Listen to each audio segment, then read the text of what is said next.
got a new laptop today. This is a fixer-upper. This is a 1.5-year-old HP G6630 US in beautiful condition with one minor problem. And I do mean minor, and that is I can easily fix it. But the power connector seems to have gone wonky. It will not maintain a connection to the power supply. I don't have the power supply for it. I'm going to buy one off eBay for like $6 or $7. And I'm told the machine did work perfectly fine. And is in absolutely superb condition. This is the keyboard bezel. Once I start repairing it, I'll do some more videos on it. But there's the front cover. It's got a couple of minor scratches on it, and the hinges are a little loose. But they feel like they're actually coming loose from the screws, and I can tighten that up. Actually, there's some screws that need to be put in that hold the top cover, and once those are in place, it should be okay. As of this moment, it's a complete machine as far as the hard-to-obtain parts. It is missing a hard drive and memory. Luckily, I have the memory. I believe it's DDR3 on this one. And I'm going to slowly and gently close that. Let's see, it's got some scratches. I can buff those out. The machine is in like new condition. The covers are actually on my kitchen table right now. So I have those. Of course, it's SATA drive. I believe that's DDR3 memory. It could be DDR2. But in either case, I just put like maybe 6 gigs of RAM into it or whatever I have lying around. I have 4 gigabytes of DDR3 that came out of my laptop. If I can find it. But it's all here. Aside from the power supply. You know, this isn't even the original battery. It's actually been replaced. There's no level indicator on it, so I can't see if it's but I believe it won't power up because the battery is stone dead. It looks like it had an optional Bluetooth adapter that is not there. This would have been larger, and it would have had another antenna connector there. There's a CMOS battery. So let's see, we got HDMI, SD card, VGA. If I get this thing running, I might use it as my new work laptop. Wouldn't that be something?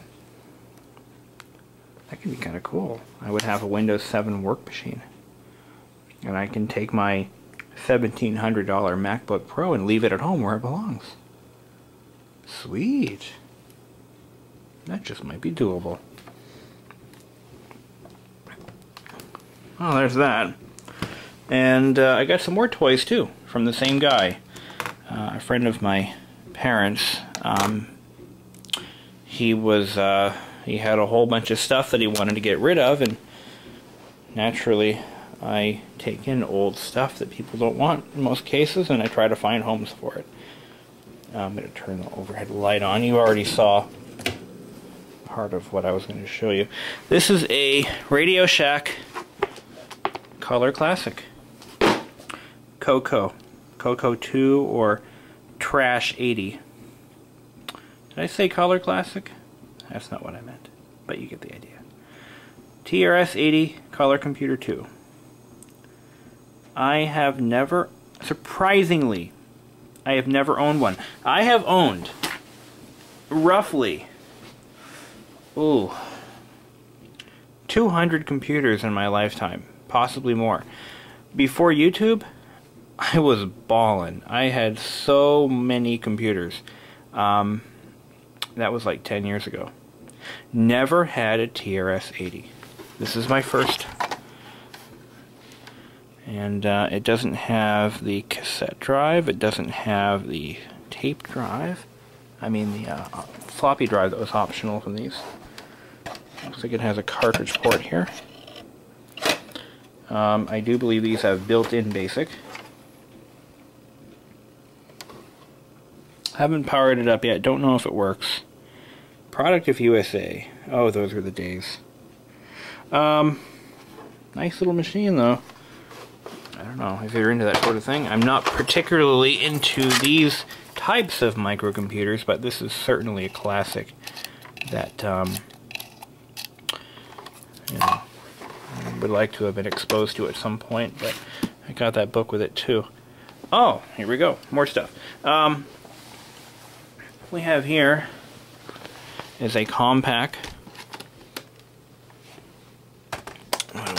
Oh, there's the hard drive cover. This is a Compaq Presario, I think. Yeah, Presario 700. It needs help, a lot of help. I don't know if I'm going to salvage it. This particular keyboard is completely trashed. But it has a trackpad. Athlon 4, not sure what speed. Windows XP. Era machine. No hard drive. That's been removed. I do have the carrier though. Not entirely certain what its fate is at this time. But if it doesn't work, I have a twin. Here's another Presario. I think it's also a 700. Let's see what we got here. This is a 700. And it has the keys that the other keyboard is missing. But what concerns me are that the rubber caps are missing. There should be tiny little rubber caps here, I believe. And they are missing for the three. So I will have to replace one of these keyboards. Like hell. I'm not putting money into one of these. It's too damn old. It's cool. It's got a DVD CDRW drive built in. And all that happy jazz. And I also have an Acer. And I thought I had another laptop in this case too. I don't know whatever happened to that. There was a laptop in that case, and I don't remember what it was. Oh dear. Well, anyway. Oh, it's over there on the table. I'll show that to you too. So more stuff is coming on the horizon. I'm just giving you a quick sneak peek as to what I might be making videos of in the very future. This is a Travelmate 290E. Not really worth a whole lot to me personally, but maybe somebody might be interested in this. It is missing, I have the optical drive for it, missing a battery, missing a memory card, missing RAM. Has a nice XP Pro code on it. And yeah, hard drive carrier is missing. Power supply, of course. Looks like it took a hit here. Yeah. The reason I don't care so much about this machine is because I have a 290E at work that is in like new condition, like it had just come out of the box. The person who used it, it never left her desk, and she used an external keyboard and mouse with it exclusively. So it looks brand new. And I don't even want that one. I mean, old Pentium 4 laptops aren't really worth much anymore. Even though they're quite useful. They really are. I really like these Compaqs. I like the shape. I like the look and feel of these. My science teacher had one of these, come to think of it. My, I think it was my 9th grade science teacher, no, 10th grade science teacher had one of these Compaqs. Looked just like this. I don't remember what the model was, though. But anywho, I might fix one of them up. We'll see. We'll see. And there's that. This is the digital case that came with this Dell that I'm going to show you, that I also got actually from a different source. There's those two. But here's a Dell Latitude that I was going to make a video of, but I was so bored making that video that I just said to hell with it, because I've done enough Dells that are basically the same damn machine. I've done so many of them that it's not really exciting to me anymore. But anyway, you know, you've seen one Dell, you've seen them all essentially. But the problem with this one is it is heavily worn. The hinges don't allow me to demonstrate. If I tilt it too far forward, too far back, oh, there it goes. So the hinges are toast. The keyboard is toast. It has so much wear. This was obviously a heavily used machine. Even the letters are starting to wear off. Now this is an example of a keyboard that has seen some use. When you see a keyboard that has that much use, you have a machine that has all that use on it and all that wear and tear. The trackpad has shiny spots in it, indicating it was used quite a bit. The track point is actually one of the problems with it. The track point is just screwed. It only goes up and down unless you hit it really hard to the left or the right, so the y-axis doesn't work. So it does work. It boots right up, goes right into Windows. And you know what's funny? I forgot where I got this. Imagine that. But I love the case it came with, and I'm going to use that for probably one of my old classic machines. I think I have another digital case just like it too. So that's kind of cool. But so that's that. I don't really have anything else to show you guys. But as I start digging into this stuff a little bit closer, I will certainly upload some videos on those.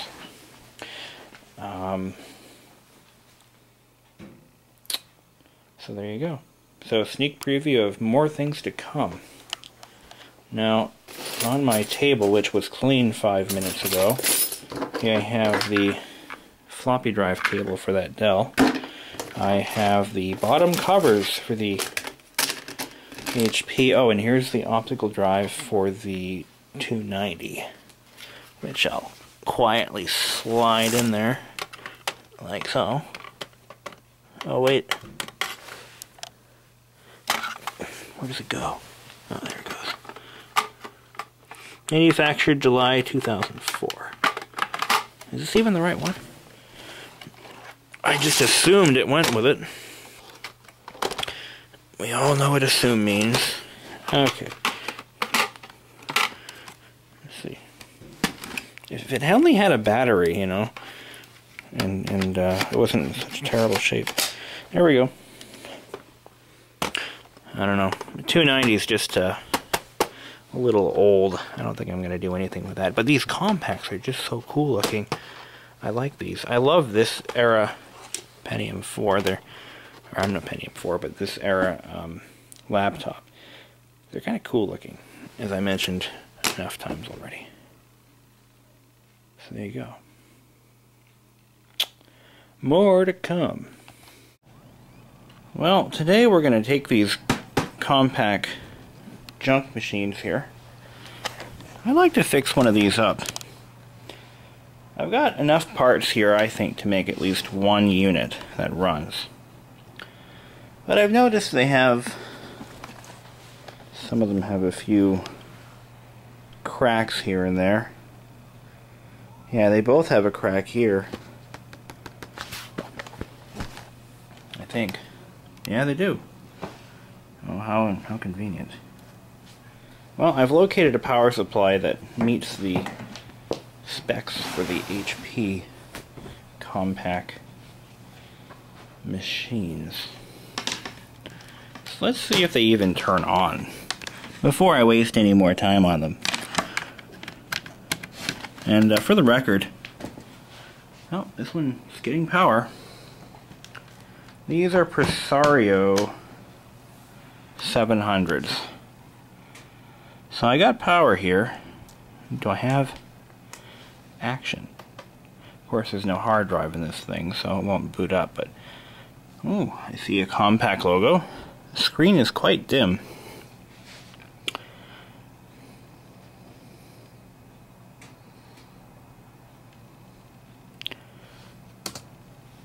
And he's doing a RAM count. Build time 22102. So there are 256 megs of RAM. Checksum bad. Computer setup. Okay. Let's see if we can get the display to get any brighter, because that's simply too dim. Let's see. Oh, it has to be booted into an OS to do that. Alright, well, this one's promising. Okay. So now it's going to be a matter of swapping out shell pieces to make one good unit.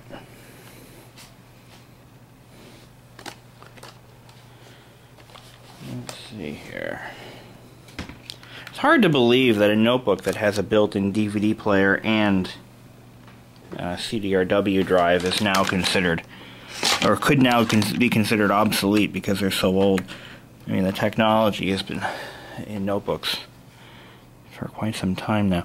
I have... Oh, this one might not have a battery in it. Okay, well, this one might not be as promising. Oh, and I smell something burning. Yeah. This notebook is going to burn up. Mm-hmm. Yep. Yes, it is.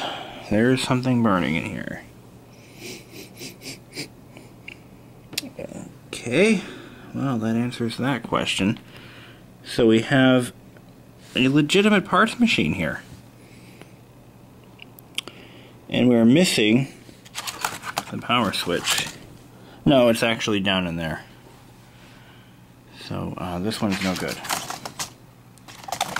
So, okay, well that answers that. I can't power up this HP. I don't have a power supply for it. So I've got to invest in one. So, yeah. Unfortunately, this Acer 290 has been stripped clean of anything valuable. Although it's really in good shape externally. I mean, it really isn't that bad. I don't have the bottom covers for it. But like I said, I have better machines at work that are being thrown away in a year or so. I just can't see spending any time or effort into this. I mean, I have to find a battery. I have a power supply, but I have to find a hard drive and carrier and the memory and the covers, and it's like, I think I'm going to just strip the license off of it and use it on something else. It's really a shame because it may have potential, but it's a Celeron M. I don't know.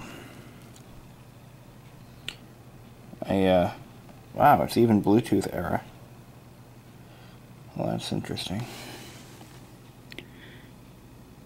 Oops. Almost lost that one. I don't know, it's got some damage here. I have to pull that apart and fix that. I just don't know if it's worth it.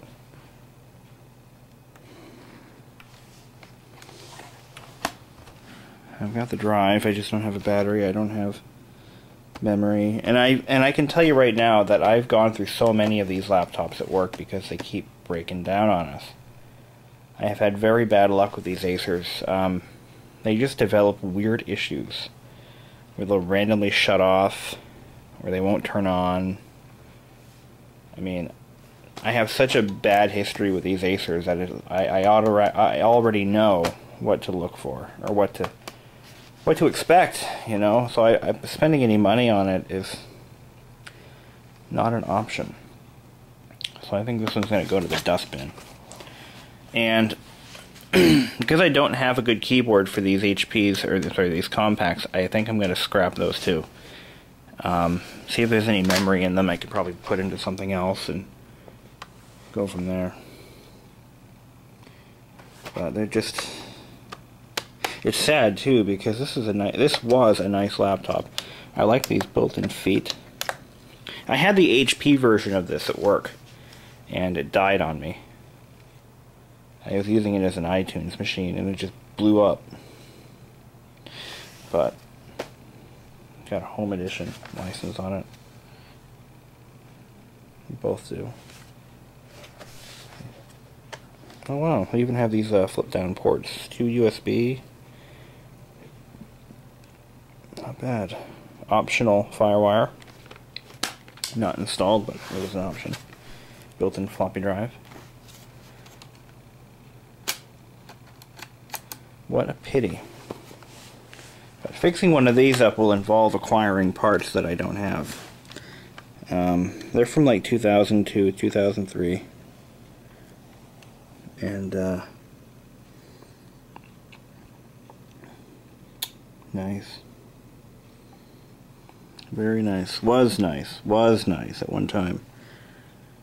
But, at this point, it even has a socketed CPU, see? Nice. But yeah, I just can't justify spending any time on these because they've already been determined to be scrapped, so they've been picked clean of anything of use. So I think these are going to go to the trash. I'm going to put all my effort into that one right there.